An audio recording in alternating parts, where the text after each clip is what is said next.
Assalamualaikum warahmatullahi wabarakatuh. Di video kali ini saya akan menjelaskan aliran tenaga gigi 1 sampai gigi mundur serta menjelaskan rasio. Untuk aliran gigi 1 dari input diteruskan ke counter 1, ke main gear 1, ke counter 4, ke main gear 4, output diteruskan ke propeller.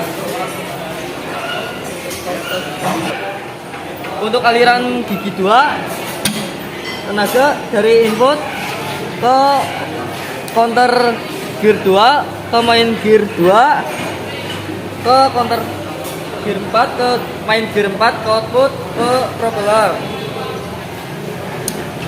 Untuk aliran gigi 3 dari input ke gigi 3 ke counter 3, ke counter 4, teruskan ke main gear 4, output ke propeller. Untuk gigi 4 aliran dari input ke gigi 4, ke counter 4, ke gigi 4, ke output teruskan ke propeller. Untuk aliran gigi 5 yaitu dari input ke gigi 5, ke counter 5, ke counter 4 diteruskan ke main gear 4, output diteruskan ke propeller. Untuk gigi idle alirannya dari input ke counter idle, ke gigi idle, ke hub idle, ke counter gigi 4, ke main gear 4, ke output diteruskan ke propeller. Oke, selanjutnya saya akan menjelaskan cara menghitung rasio. Cara menghitung rasio rumusnya adalah di perme sekali di perme untuk gigi 1 sampai 5, dan untuk gigi idle atau gigi mundur rumusnya di perme kali di perme dikali di perme. Apa sih itu di perme? Maksud dari di perme adalah misal kita akan menghitung rasio gigi 1. Caranya counter gear 1 akan memutar gear 1 dan gear 1 diputar oleh counter gear 1. Diteruskan ke counter 4 memutar gigi 4 dan gigi 4 diputar oleh counter 4. Selanjutnya untuk rasio transmisi M5S dengan keterangan sebagai berikut. Untuk gear 1 43 gerigi, gear 2 35 gerigi, gear 3 33 gerigi, gear 4 27 gerigi, gear 5 41 gerigi, gear idle 26 gerigi, hub idle 37 gerigi. Untuk counter gear 1 14 gerigi, counter gear 2 21 gerigi, counter gear 3 37 gerigi, counter gear 4 22 gerigi, counter gear 5 28 gerigi, counter gear idle 11 gerigi. Untuk rumus rasio gigi 1 sampai 5 sama, rumusnya di perme dikali di perme. Untuk rumus rasio idle mundur rumusnya di perme kali di perme dikali di perme.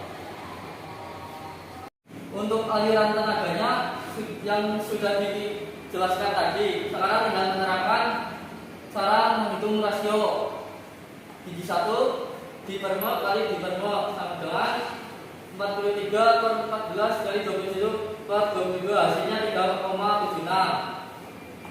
Gigi 2 rumusnya sama, 35/21 kali 27/22, hasilnya 2,04. Untuk gigi 3 rumusnya sama, hasilnya 1,37. Gigi 4 hasilnya 1, gigi 5 hasilnya 0,83.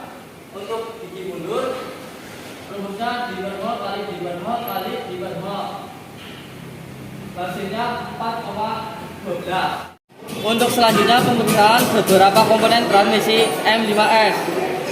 Untuk komponen yang diperiksa ada release rate, shift shift head, dan ring sinkromes.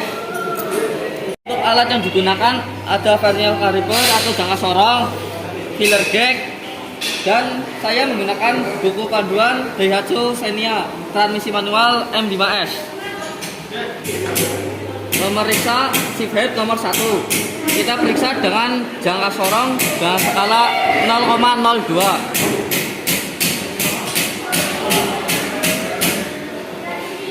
Hasilnya yaitu 12,16.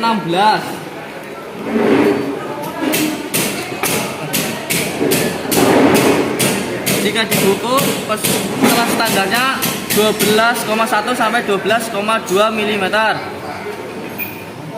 Kesimpulannya, setelah dari shift head nomor 1 masih sesuai standar.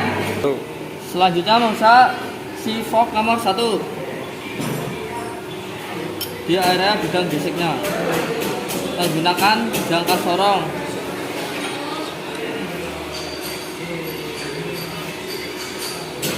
Hasilnya 9,80.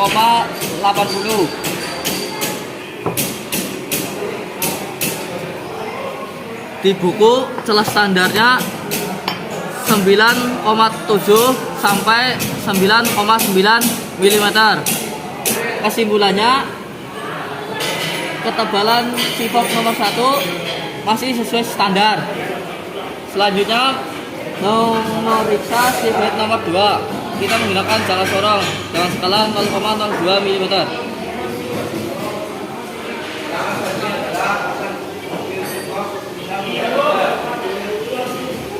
Hasilnya 12,16.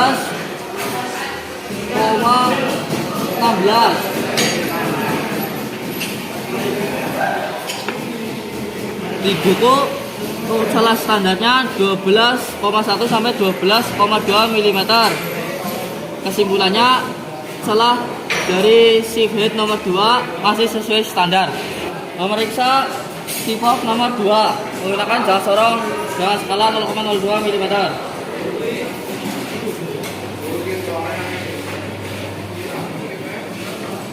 Hasilnya yaitu 6,70 mm. Sesuai di buku shift fork nomor 2 celah standarnya 6,7 sampai 6,9 mm. Kesimpulannya, shift fork nomor 2 ketebalannya masih sesuai standar. Selanjutnya memeriksa release head yang A menggunakan jangka sorong skala 0,02 mm. Hasilnya 12,16. Yang B hasilnya 15,1. Sesuai di buku release head celahnya celah standar 12,1 yang A sampai 12,3 mm. Untuk yang B 15 sampai 15,1 mm. Kesimpulannya, celah release head masih sesuai standar. Selanjutnya pemeriksaan ring sinkromes pada poros output. Yang diperiksa adalah daya cengkramnya dan celahnya. Yang pertama memeriksa cengkramnya dengan ditahan dan diputar. Ditahan dan diputar sampai berhenti, berarti masih baik. Kemudian periksa celahnya menggunakan filler gauge. Saya menggunakan ketebalan 1. Caranya dengan ditenet, ditahan, lalu dimasukkan. Tidak.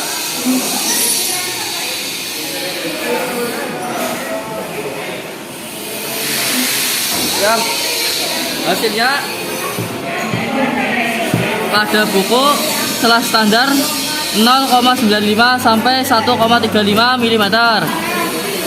Kesimpulannya, ring sinkromes masih layak digunakan. Sekian dari saya, bila ada kesalahan mohon maaf. Sekian, terima kasih. Wassalamualaikum warahmatullahi wabarakatuh.